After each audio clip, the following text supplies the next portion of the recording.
Olá camaradas, eu me chamo Caetano e esse é o nosso canal sobre questão agrária.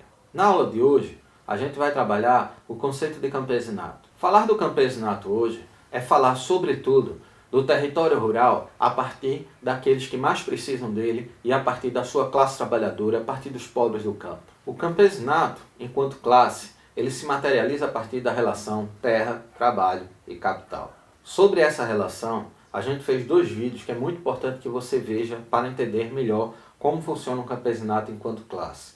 O primeiro vídeo é um vídeo chamado O que é classe social, que a gente trabalha as diferenças das classes sociais no meio rural e no meio urbano. E o outro vídeo é um vídeo sobre a renda fundiária. O conceito de campesinato, ele é construído historicamente pela sociologia rural. E essa sociologia rural, ela tem uma base fundamental marxista.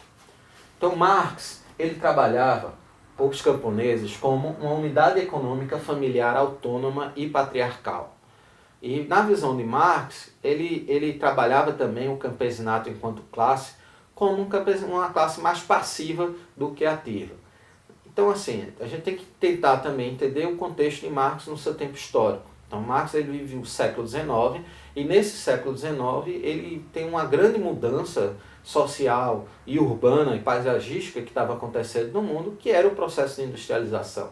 Então é lógico que o foco principal da obra de Marx foi sobre esse processo de industrialização e a classe que emergia a partir desse processo, que era a classe operária. Kautsky é hoje a principal referência quando a gente está falando de questão agrária. Inclusive o livro que Kautsky publica, que é o livro mais famoso dele, é um livro chamado A Questão Agrária, onde ele vai pegar os conceitos que Marx e Engels desenvolvem no terceiro volume do Capital e aplicar isso a partir da realidade da Alemanha. E aí o que é que Kautsky percebe em relação ao campesinato? Ele diz que o campesinato ele não pode ser tratado mais como aquele grupo autossustentável que era antes do capitalismo. Na visão de Kautsky, o capitalismo ele transforma o camponês em uma outra coisa que não é mais aquele camponês autônomo, aquele camponês que faz agricultura de subsistência. O campesinato ele vai desempenhar um duplo papel na economia capitalista. Ele vai ser, ao mesmo tempo, o chefe da sua família e da produção e fornecer e trabalhar para a subsistência daquela família, mas vai ser obrigado também a fazer um excedente e vender a sua produção para ter capital, ter renda e, portanto, sobreviver na sociedade capitalista. Kautsky ele também vai ser um grande defensor do modelo de reforma agrária coletiva. Então, para ele, o meio rural só iria se desenvolver quando substituísse os métodos pré-capitalistas de produção, como a servidão ou como a escravidão e o latifúndio, por grandes empresas coletivas e estatais e no qual os camponeses pudessem, a partir do cooperativismo, a partir do apoio estatal, se desenvolver e funcionar como empresas coletivas e empresas estatais que fizessem uma produção capitalista para o meio rural. Então era essa a ideia de Kautsky sobre transição socialista no meio rural. Lenin ele vai trabalhar o campesinato como um protagonista político a partir da luta de classes. Para Lenin, o campesinato ele era um proletário em potencial, então ele tem tanto potencial revolucionário quanto a classe operária. E nessa ideia é que Lenin vai colocar em destaque a questão da aliança operário-camponesa e dizer que o campesinato ele é tão importante para o processo revolucionário quanto a classe urbana, a classe dos trabalhadores urbanos, no caso, os operários. E aí, essa ideia de Lenin, de aliança operário-camponesa, vai fundamentar a própria simbologia do comunismo, a foice representando os trabalhadores do campo e o martelo representando os trabalhadores da cidade. Chayanov, ele vai trabalhar a economia camponesa a partir do seu equilíbrio econômico. E dentro dessa lógica, ele vai ser muito crítico ao modelo de reforma agrária sobre terra estatal e coletiva, que foi o modelo das kolkhozes, o modelo soviético. Basta dizer que havia também um grande debate na União Soviética, dentro do processo revolucionário, onde de um lado, uma parte que estava mais ligada às cooperativas de operários e cooperativas de camponeses, defendiam cooperativas mais autônomas, e a outra parte, que foi a parte vencedora, defendia esse modelo de cooperativa estatal, que foi o modelo da reforma agrária soviética.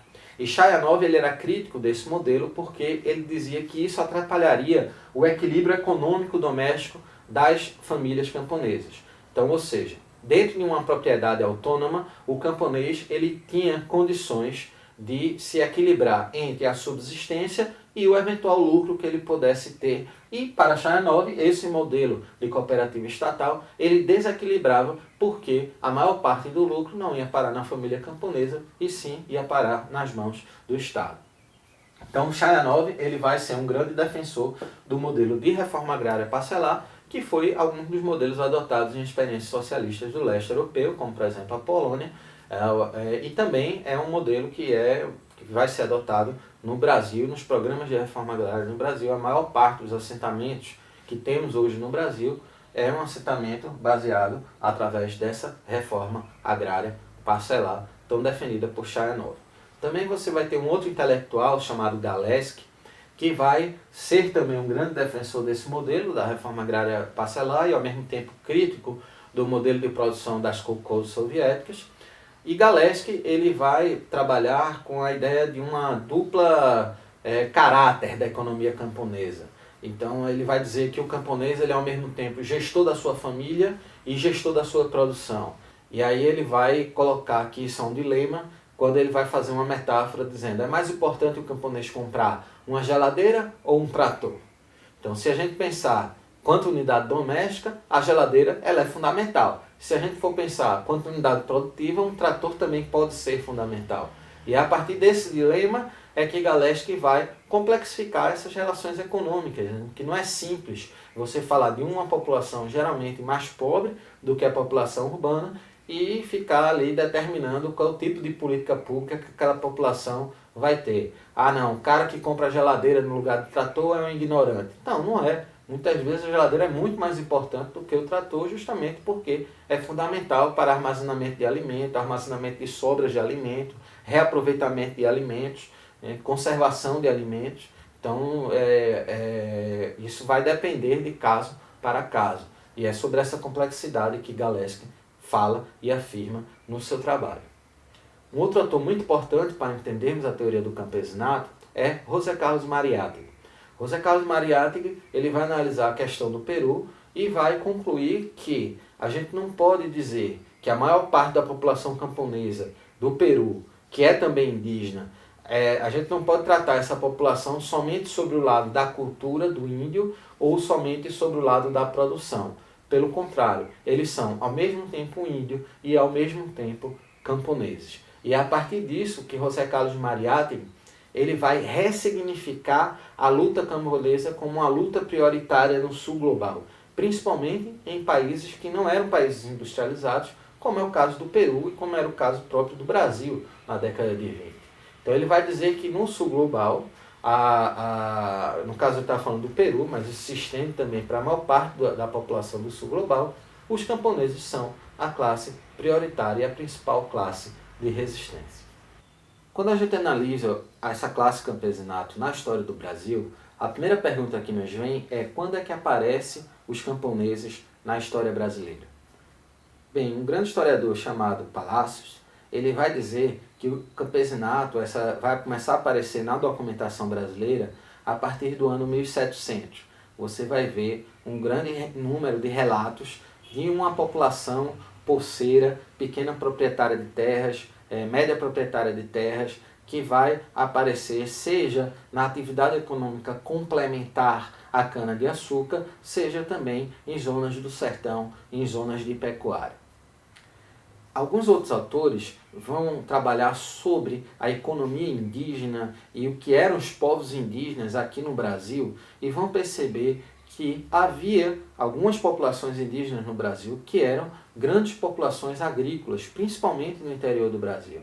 Então o índio brasileiro, parte dessa população indígena, ela era uma população também agricultora. E dentro de um conceito histórico mais flexível e mais complexo de campesinato, a gente pode encontrar no Brasil alguns grupos indígenas que se caracterizavam como os índios peruanos, ou seja, ao mesmo tempo indígena e ao mesmo tempo camponesa. E mesmo a agricultura praticada pelos povos tupi-guaranis também vai ser uma agricultura fundamental para trabalhar a própria culinária nordestina hoje. Então, a sobrevivência dos pobres no Brasil, na colônia, sejam escravos, sejam livres, essa agricultura indígena ela foi essencial. Foi essencial o cuscuz, foi essencial o inhame, foi essencial a macaxeira, é essencial a fruta-pão, é essencial o cará, é essencial o caju, é essencial o cajá, o umbu-cajá. Então essa culinária, principalmente aqui no Nordeste, que a gente tem uma herança muito grande dessa parte de carboidratos da culinária indígena, ela é também parte, uma herança indígena, mas uma herança de uma tradição camponesa própria à própria cultura indígena. E alguns outros autores, como Robert Slandes, vão falar que entre os escravos vindos da África, mesmo na produção de plantation, no engenho de cana-de-açúcar, havia o que o autor vai chamar, e o Ciro Flammarion Cardoso também vai chamar, de brecha camponesa. Então havia uma brecha de produção camponesa dentro desses sistemas de plantation que fazia com que o escravo pudesse ali na senzala, numa terra próxima à senzala, produzir a sua horta, a sua agricultura de subsistência. Então, gente, para concluir, o campesinato é uma classe social que existe, seja desde 1700, ou seja, antes mesmo da chegada dos portugueses, né? Se você quiser ter uma visão mais flexível desse conceito de campesinato. Então não vamos entrar aqui nesse debate, a nossa ideia não é essa. Mas entendermos como, principalmente depois da abolição da escravidão, essa classe social que vai ter a sua base negra, sua base indígena e sua base também na população pobre branca brasileira, principalmente os imigrantes, no caso do sul do Brasil, essa classe social ela vai forjar historicamente o que a gente entende como culinária regional, o que a gente entende como tradição local, o que a gente entende como folclore, o que a gente entende como cultura local. E é, na visão da gente, essa classe que vai fornecer ao meio rural brasileiro uma alternativa que seja economicamente viável, mas que também não extermine vidas, não extermine a população, não extermine a natureza. Que seja, ao mesmo tempo, resiliente e sustentável com o meio ambiente e que valorize a produção local, a cultura local, a culinária local. E é isso que a gente tem visto hoje na sociedade brasileira, algumas soluções e alternativas que vêm surgindo de comercialização camponesa, seja na alta culinária, que cada dia mais valoriza essa coisa dos produtos típicos, do produto ecologicamente correto, e tudo isso a gente está falando nada mais nada menos que uma cultura alimentar e uma forma de produzir autenticamente camponesa, que lógico que num país de dimensões continentais como o Brasil, ela vai se desenvolver historicamente diferente, de forma diferente, né, sobre cada região do Brasil. Então é isso, gente. Espero que vocês tenham gostado do vídeo. A gente vai tentar aqui estar sempre postando esses vídeos à terça-feira. Se inscrevam no canal. Mais uma vez eu peço que se inscrevam. E um abraço a todos vocês. Até mais.